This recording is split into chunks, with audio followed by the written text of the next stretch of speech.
जय भारती। नमस्कार। आज हम लोग भागवत गीता के प्रथम अध्याय के अंतिम श्लोक 46वें श्लोक पर बात करेंगे। तो सबसे पहले श्लोक पढ़ते हैं। एवमुक्त्वा अर्जुन संख्ये रणोपस्थ उपाविशत् विसृज्य सशरं चापं शोक संविघ्न मानस।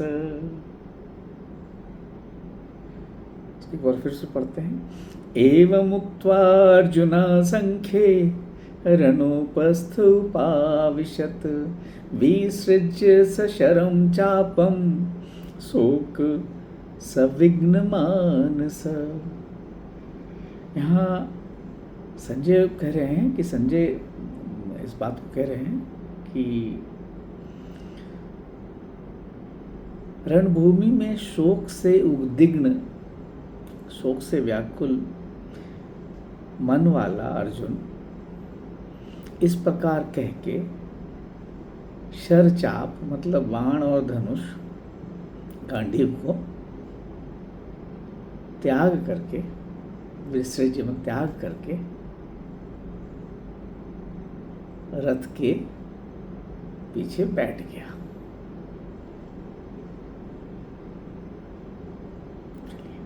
मतलब रण छोड़ दिया। कविता के रूप में देखते हैं इसको।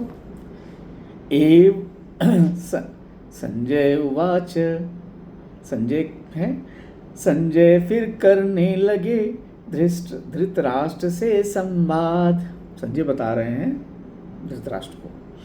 संजय फिर करने लगे धृतराष्ट्र से संवाद, छोड़ धनुष बाण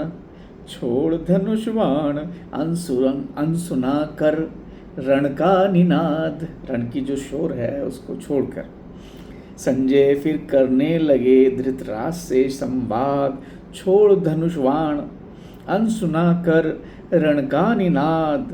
तत्पश्चात बैठ गया अर्जुन रथ के आसन पर। तत्पश्चात बैठ गया अर्जुन रथ के आसन पर। शोक संतप्त व्याकुल लिए मन में विषाद। यही है अर्जुन विषाद।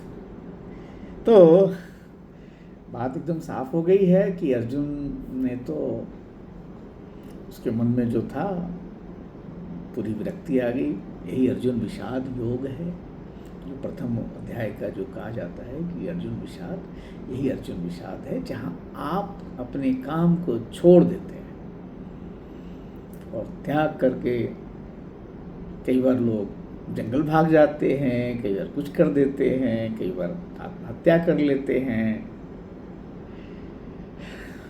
यही अर्जुन विषाद है। मनुष्य को इससे गुजरना पड़ता है, इसका सामना करना पड़ता है। भगवान कृष्ण है साथ। तो यहाँ पे आप देखेंगे कि अर्जुन तो शोक संतप्त है।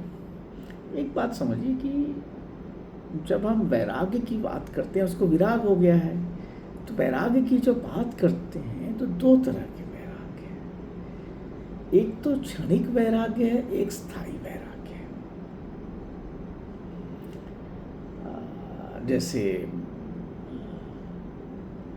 वाल्मीकि जी को वैराग्य हो गया, महात्मा तुलसीदास को वैराग्य हो गया, कालिदास को वैराग्य हो गया, अपने उच्चतम शिखर पर पहुंचे।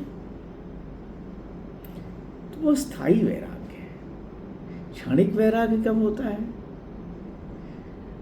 जब आप शमशान घाट पे जाते हैं तो देखते हैं कि जिसको आप बहुत प्रेम करते हैं उसकी मृत्यु हो चुकी है, मतलब शरीर की मृत्यु, आत्मा तो मरता नहीं। तो शरीर का मृत्यु हो गई, शरीर को जला रहे हैं, उससे दुख उत्पन्न होता है कि इस आदमी से तो हम इतना प्रेम से बात करते थे। तो वो क्षणिक वैराग्य होता है कि ऐसे जीवन का क्या फायदा, क्यों करते हैं। तो फिर मैं कहूँगा बिहार में तो अभी श्रद्धा करने के तुरंत बाद नहा धो के जिलेबी पूड़ी खाते हैं सब, वापस माया में। तो वो क्या था, वो क्षणिक वैराग्य था, एक क्षण के लिए। क्यों?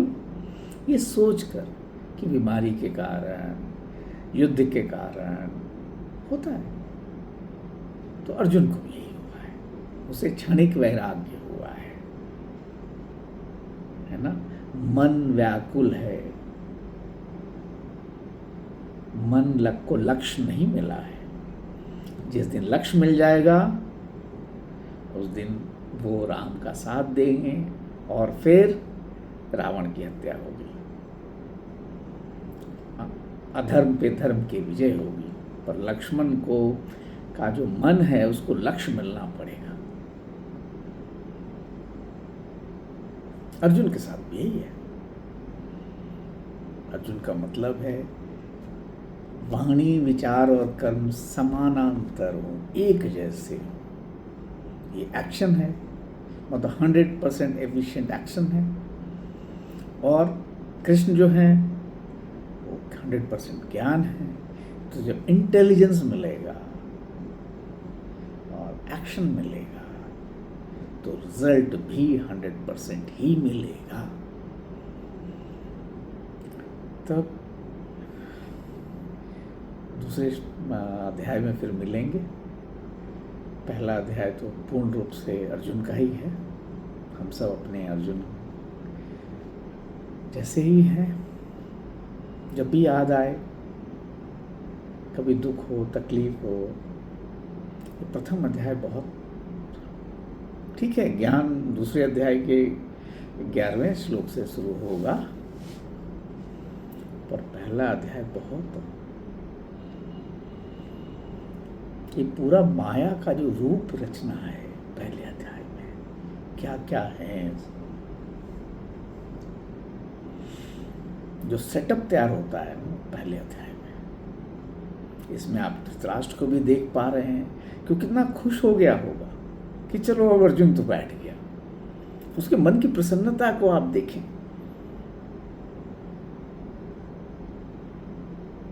पांडवों के दुख को देखें, ये क्या कर रहा है मेरा भाई। अर्जुन तो खैर, कृष्ण तो खैर बांसुरी वाले हैं, उनका तो पूरा समाज को देखें। शत्रु पक्ष बहुत खुश, धृतराष्ट्र बहुत खुश।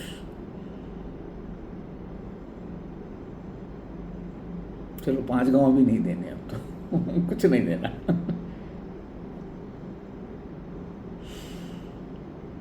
चलिए दूसरे अध्याय मिलते हैं। पहला अध्याय बहुत ही सुंदर है, हर कैरेक्टर की अपनी की विशेषता को बताया गया है इसमें, है ना। मेरा भी पहला ही इस तरह का काम करने का ये है। इसके पहले मैं अपनी एक कविता भागवत गीता पे ही प्रकाशित हुआ था पिछले वर्ष में। भागवत से प्रेम तो है ही है।